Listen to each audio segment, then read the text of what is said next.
ಅಮ್ಮನವರ ದೇವಸ್ಥಾನದಲ್ಲಿ ನಿಂಬೆಹಣ್ಣಿನ ದೀಪ ಹಚ್ಚುವುದರಿಂದ ನಿಮ್ಮ ಕಷ್ಟ ಕಾರ್ಪಣ್ಯಗಳಿರೋದು ಕೂಡ ಕಡಿಮೆ ಆಗುತ್ತೆ. ಯಾವುದಾದ್ರೂ ಒಂದು ನಿಂತು ಹೋದ ಕೆಲಸ ಆಗಲಿ ಅಂತ ಸಂಕಲ್ಪ ಮಾಡಿಕೊಂಡು 5 ವಾರ ಅಥವಾ 7 ವಾರ ಅಥವಾ 9 ವಾರ ಅಥವಾ 11 ವಾರ ಈ ನಿಂಬೆಹಣ್ಣಿನ ದೀಪವನ್ನು ಹಚ್ಚುವುದರಿಂದ ನಿಮ್ಮ ಎಲ್ಲ ಸಮಸ್ಯೆಗಳನ್ನ ಆ ತಾಯಿ ನಿವಾರಣೆ ಮಾಡ್ತಾಳೆ.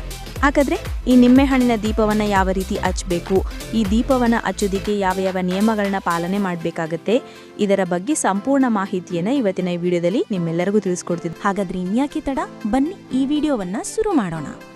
ನಮಸ್ಕಾರ ಸ್ನೇಹಿತರೆ, ದ ಬಸ್ ಯೂಟ್ಯೂಬ್ ಚಾನೆಲ್ಗೆ ನಿಮಗೆಲ್ಲ ಸ್ವಾಗತ. ಮೊದಲನೇದಾಗಿ ನಿಂಬೆಹಣ್ಣಿನ ದೀಪವನ್ನ ಮನೆಯಲ್ಲಿ ಹಚ್ಚಬಾರ್ದು. ಈ ದೀಪವನ್ನ ಅಮ್ಮನವರ ದೇವಸ್ಥಾನದಲ್ಲಿ ಹಚ್ಚಬೇಕು. ಅದರಲ್ಲಿನೂ ಶಾಂತಿ ದೇವತೆಗಳಿಗೆ ಹಚ್ಚಬಾರ್ದು, ಅಂದರೆ ಲಕ್ಷ್ಮೀ ಸರಸ್ವತಿ ದೇವಿಯರಿಗೆ ಹಚ್ಚಬಾರ್ದು. ಈ ನಿಂಬೆಹಣ್ಣಿನ ದೀಪವನ್ನ ದುರ್ಗಾಮಾತೆ, ಕಾಳಿ, ಮಾರಿಯಮ್ಮ, ಬನಶಂಕರಿ, ರಾಜರಾಜೇಶ್ವರಿ ಈ ರೀತಿ ಶಕ್ತಿ ದೇವತೆಗಳ ದೇವಸ್ಥಾನದಲ್ಲಿ ಹಚ್ಚಿದ್ರೆ ತುಂಬಾ ಒಳ್ಳೆಯದು.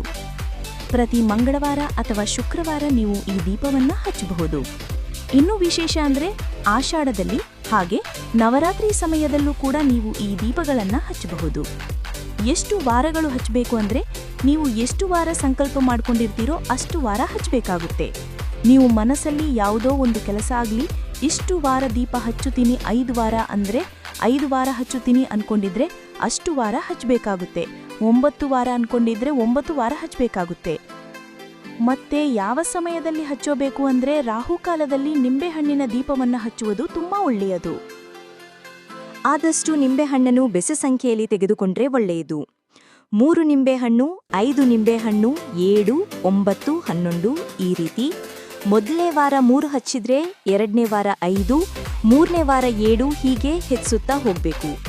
ಇಲ್ಲಿ 3 ನಿಂಬೆಹಣ್ಣನ್ನು ತೆಗೆದುಕೊಂಡಿದ್ದೀನಿ. ಉದ್ದವಾಗಿ ನಿಂಬೆಹಣ್ಣನ್ನು ಕಟ್ ಮಾಡಬಾರ್ದು, ಅಡ್ಡವಾಗಿ ಕಟ್ ಮಾಡಿಕೊಂಡು ಅದರಲ್ಲಿರುವ ನಿಂಬೆಹಣ್ಣಿನ ರಸವನ್ನು ತೆಗೆದುಕೊಳ್ಬೇಕು.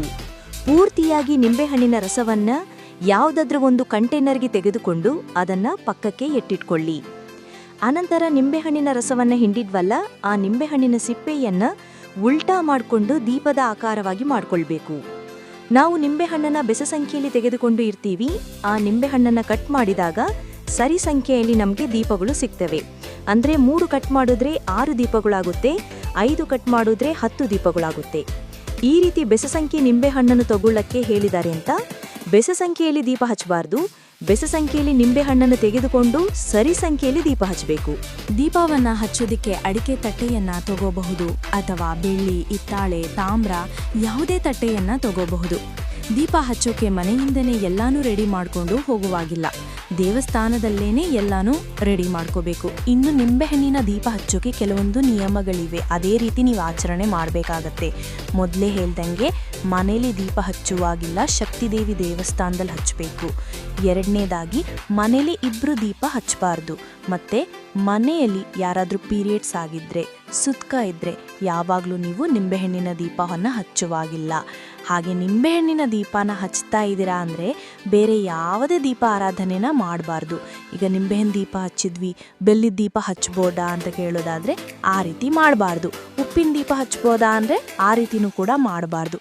ನಿಂಬೆಹಣ್ಣಿನ ದೀಪ ಮಾತ್ರನೇ ಅವತ್ತಿನ ದಿವಸ ಹಚ್ಚಬೇಕಾಗುತ್ತೆ. ಬೇರೆ ದಿವಸ ಬೇಕಾದರೆ ಬೇರೆ ದೀಪ ಆರಾಧನೆ ಮಾಡಿಕೊಳ್ಳಿ, ಆದರೆ ನಿಂಬೆಹಣ್ಣಿನ ದೀಪ ಹಚ್ಚೋ ದಿವಸ ಬೇರೆ ಯಾವುದೇ ದೀಪ ಹಚ್ಚೋಕೆ ಹೋಗಬೇಡಿ. ಜೊತೆಗೆ ನಿಂಬೆಹಣ್ಣಿನ ದೀಪ ಹಚ್ಚುವವರು ಅವತ್ತಿನ ದಿವಸ ಮಾಂಸಾಹಾರ ಸೇವನೆ ಕೂಡ ಮಾಡಬಾರ್ದು. ಇನ್ನು ಮುಖ್ಯವಾಗಿ ನಿಂಬೆಹಣ್ಣಿನ ದೀಪ ಹಚ್ಚಬೇಕಾದ್ರೆ ಯಾರ ಬಗ್ಗೆನೂ ಕೆಟ್ಟದಾಗಿ ಯೋಚನೆ ಮಾಡದೆ ಈ ದೀಪವನ್ನು ಭಕ್ತಿ ಭಾವದಿಂದ ಹಚ್ಚಬೇಕಾಗುತ್ತೆ. ಇಷ್ಟು ನಿಯಮಗಳನ್ನು ಪಾಲನೆ ಮಾಡಿ ನಿಂಬೆಹಣ್ಣಿನ ದೀಪವನ್ನು ನೀವು ಹಚ್ಚಬೇಕು. ಈ ನಿಂಬೆಹಣ್ಣಿನ ದೀಪಕ್ಕೆ ತುಪ್ಪದ ಬತ್ತಿ ಹಾಕಿ ದೀಪ ಹಚ್ಚಬೇಕಾಗತ್ತೆ.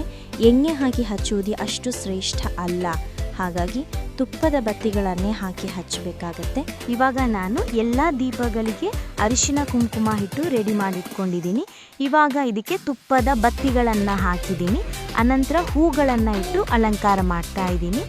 ಆನಂತರ ದೇವರಿಗೆ ಕೈ ಮುಗಿದು ನಾನು ಅನ್ಕೊಂಡಿರುವಂತಹ ಕೆಲಸ ಆಗಲಿ ಅಂತ ಅಗರಬತ್ತಿಯಿಂದ ಈ ದೀಪಗಳನ್ನು ಹಚ್ಕೋಬೇಕು. ದೀಪಗಳನ್ನು ಹಚ್ಚುವಾಗ ದೀಪ ಜ್ಯೋತಿ ಪರಬ್ರಹ್ಮ ಶುಭಂ ಕರೋತು ಕಲ್ಯಾಣಮಾರೋಗ್ಯಂ ಸುಖಂ ಸಂಪದಾಂ ಶತ್ರುಹೃದ್ಧಿ ವಿನಾಶಂ ದೀಪ ಜ್ಯೋತಿ ನಮೋಸ್ತುತೆ ಅಂತ ಹೇಳ್ಕೊಂಡು ದೀಪವನ್ನು ಹಚ್ಚಿ, ದೀಪ ಹಚ್ಚಿದ ನಂತರ ಆದಷ್ಟು ಆ ದೀಪಗಳೆಲ್ಲ ಸಂಪೂರ್ಣವಾಗಿ ಪೂರ್ತಿ ಬೆಳಗೋವರೆಗೂ ಸಾಧ್ಯವಾದರೆ ಅಲ್ಲೇ ಕುಳಿತುಕೊಂಡು ದೇವ್ರ ಹತ್ರ ಪ್ರಾರ್ಥನೆ ಮಾಡ್ಕೊಳ್ಳಿ.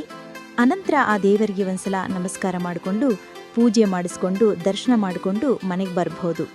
ದೀಪ ಪೂರ್ತಿಯಾಗಿ ಎಲ್ಲ ಬೆಳಗಿ ತಣ್ಣಗಾದ ನಂತರ ಆ ಹೂ ಮತ್ತೆ ಉಳಿದಿರೋ ನಿಂಬೆಹಣ್ಣಿನ ದೀಪವನ್ನೆಲ್ಲ ಯಾರು ತುಳಿದೇ ಇರೋ ಕಡೆ ಮರದ ಕೆಳಗಡೆ ಹಾಕಿ ದೀಪವನ್ನ ಪೂರ್ತಿಯಾಗಿ ಹಚ್ಚಿದ ನಂತರ ಅರಿಸಿನ ಕುಂಕುಮ ಅಕ್ಷತೆಯನ್ನ ಅರ್ಪಿಸಿ ಅನಂತರ ಧೂಪವನ್ನ ತೋರಿಸಿ ಸಾಧ್ಯವಾದರೆ ದೇವಿಗೆ 3 ಸಲ ಆರತಿಯನ್ನ ಮಾಡಿ.